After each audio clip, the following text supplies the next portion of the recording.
قرآن نے لکھا ہے، میں تو نہیں کہہ رہا۔ وقالت الاعراب آمنا قل لم تؤمنوا ولكن قولوا اسلمنا ولما يدخل الايمان في قلوبكم۔ اعراب، اے رسول آپ کے پاس یہ دیہاتی آتے ہیں اور دعوی ایمان کرتے ہیں، تو آپ ان سے کہہ دیں کہ تم مومن نہیں ہو، لم تؤمنوا، تم مومن نہیں ہو، اتنا کہو کہ ہم برائے نام مسلمان ہو گئے، اسلمنا، ہم نے سر جھکا دیا، اسلامی حکومت ہے، ٹھیک ہے، مانتے ہیں۔ اعوذ باللہ من الشیطان الرجیم، بسم اللہ الرحمن الرحیم، اللہم صلی علی سیدنا محمد معدن الجود والکرم وآلہ وسلم۔ سامعین و ناظرین اکرام، السلام علیکم ورحمۃ اللہ وبرکاتہ۔ آج کا ہمارا موضوع یہ ہے کہ کیا یوم آخرت کے بارے میں ہم دھوکے کا شکار ہیں؟ دیکھیں، یہ بات بالکل صحیح ہے۔ اس وقت بہت بڑا ایک دھوکہ لگ گیا ہے، اور دھوکہ کیا ہے؟ بس معاملہ تو بےحد خراب ہے، ناگفتہ بے حالت ہے آج کے مسلمان کی، اور بالکل یہ دھوکے میں ہے کہ میں مسلمان ہوں، کیوں میں کلمہ پڑھتا ہوں، کیوں میں نمازیں پڑھتا ہوں، کیوں میں روزے رکھتا ہوں، کیوں میں زکوٰۃیں دیتا ہوں، کیوں میں سیر سپاٹے کے لیے عمرے پہ جاتا ہوں۔ تو یہ ایک دھوکہ ہے، یہ بات ذرا نوٹ کر لیں۔ آخرت پر یقین جو ہے، دیکھیں یہ 3 بنیادی مسائل ہیں، یہ بات ذرا نوٹ کریں۔ دین کے بارے میں یا قرآن جو ہے، اس کا ایک تو موضوع انسان ہے ہمارے لیے، پھر قرآن بیان کرتا ہے توحید، رسالت اور آخرت کا۔ ان تینوں سے ہمارا انکار ہے، نہ اللہ کی توحید کے قائل ہیں، نہ رسول کی رسالت کے قائل ہیں، نہ آخرت کے ہم قائل ہیں۔ تو آپ دیکھ لیں، جو ضروریات دین ہیں اس سے بنیادی طور پر ہم غافل ہیں، انکاری ہیں اپنے عمل سے۔ اللہ ہمارا معبود نہیں ہے۔ آپ دیکھ لیں، زندگی ہم اپنی مرضی سے گزار رہے ہیں، جبکہ زبان سے کیا کہتے ہیں؟ لا الہ الا اللہ، زبان سے ہم لا الہ کہتے ہیں نا۔ اصل میں دیکھیں، ہم ایسے ایک روایتی معاشرے میں رہ رہے ہیں جو کہ ایک دنیا دار معاشرہ ہے، ہر شخص کو دنیا کی فکر ہے۔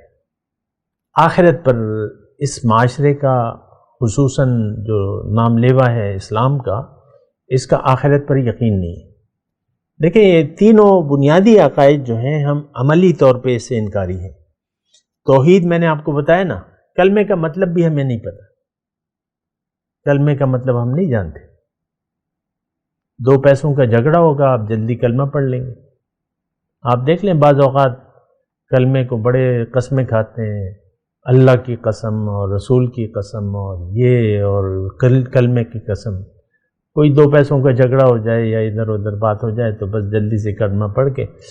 بنیادی بات یہ ہے، دیکھیں اس بات سمجھنے کی کوشش کریں۔ میں دھوکے کی بات کر رہا ہوں، آج کا موضوع یوم آخرت کے بارے میں، لیکن میں 3 باتوں کا آپ کو بتا رہا ہوں کہ 3 باتوں کے بارے میں ہم دھوکے کا شکار ہیں کہ یہ ہم مانتے ہیں۔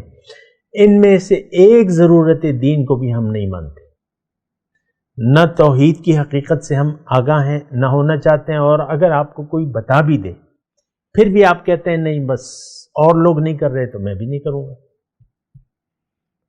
میں تو اسی معاشرے میں رہ رہا ہوں، میں تو اس کے خلاف نہیں جا سکتا۔ لوگ کیا کہیں گے؟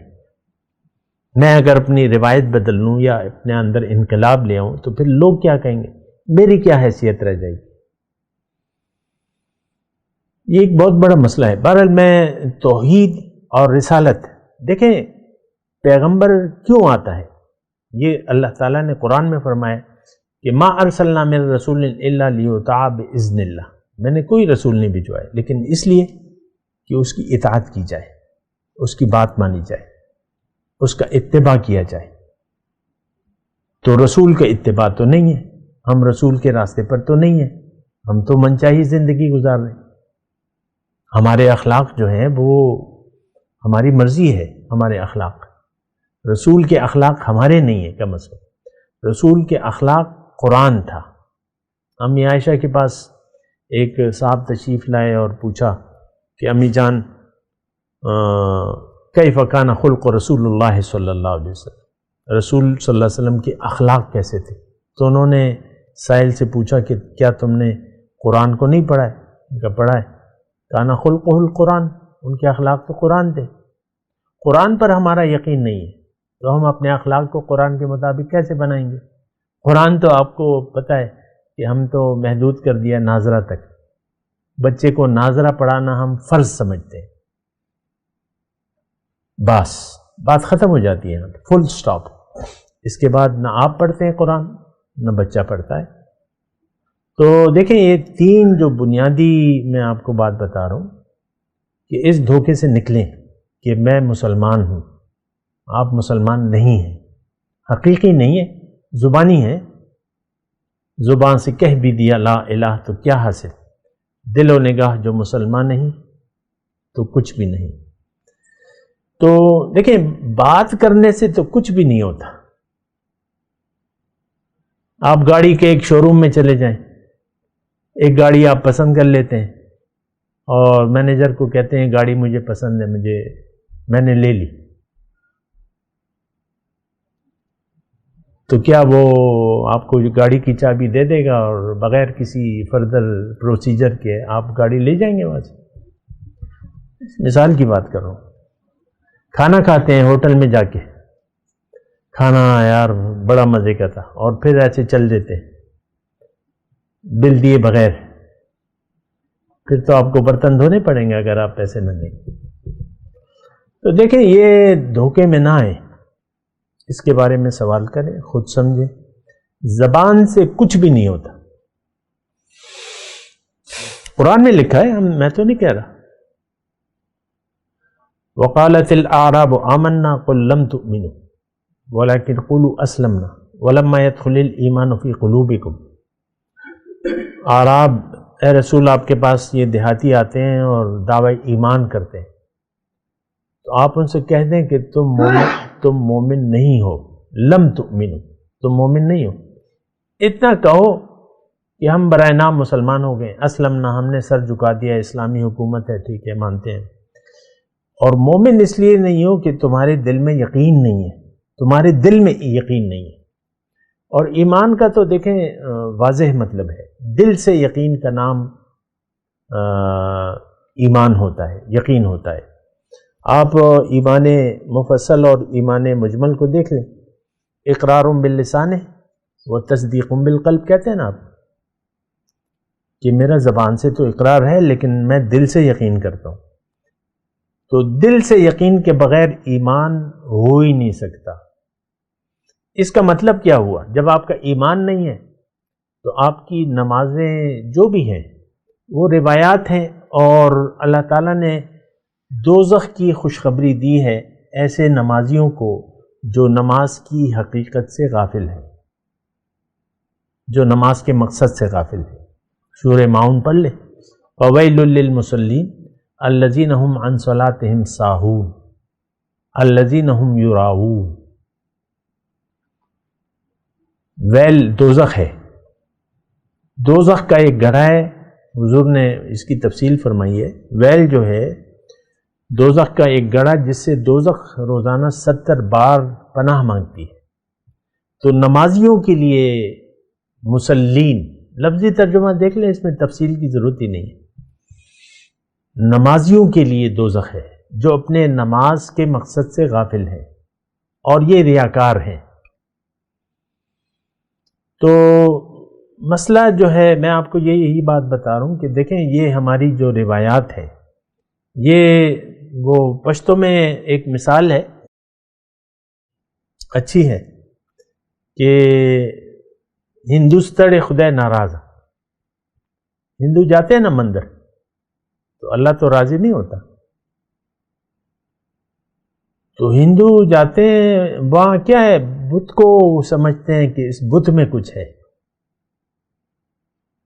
چراوے چڑھاتے ہیں، یہ وہ جو بھی کرتے ہیں، لیکن بت میں تو کچھ بھی نہیں ہے. اور وہ اللہ کو مانتے ہیں ہندو، اللہ کی توحید کے قائل ہیں، لیکن بت بنائے میں. اسی طرح مشرکین مکہ بھی تھے. تو میں آپ کو کہہ رہا ہوں کہ دل میں اگر بت ہے تو پھر دل جو ہے وہ تو کعبہ کی مثال ہے نا. اگر اس میں آپ نے بت سجائے ہوئے ہیں تو پھر آپ کے ظاہری اعمال کا کیا فائدہ ہے؟ میں آپ کو اکثر ایک مثال دیتا ہوں. مثال کے طور پہ ہمارے محلے میں یا کسی بھی محلے میں مسلمانوں کا محلہ ایک ہندو رہتا ہے اور وہ مسلمان جو ہیں بڑے وہ ہیں تشدد پسند ہیں اسلام کے معاملے میں اور یہ وہ، تو وہ اپنے جان و مال، اور وہ ہے ہندو، ذہن اس کا اس پر مطمئن ہے، تو وہ اپنے جان و مال کی حفاظت کے لیے مسجد جا کے امام صاحب سے کہتے ہیں مجھے کلمہ پڑھا دو، تو پڑھا دیتے ہیں. لوگ بڑے نعرے لگاتے ہیں، خوش ہو جاتے ہیں. نعرے لگتے ہیں نا. تو وہ اچھا گھر میں اس کے وہ باقاعدہ بت رکھے ہوئے، ان کو یعنی ان کے سامنے بھی وہ ان کے سامنے جھکتا ہے لیکن نماز بھی پڑھتا ہے. بات کرتے ہیں ایک وقفے کے بعد. وآخر دعوانا الحمدللہ رب العالمین. مولایا صلی وسلم دائما ابدا على حبيبك خير الخلق كلهم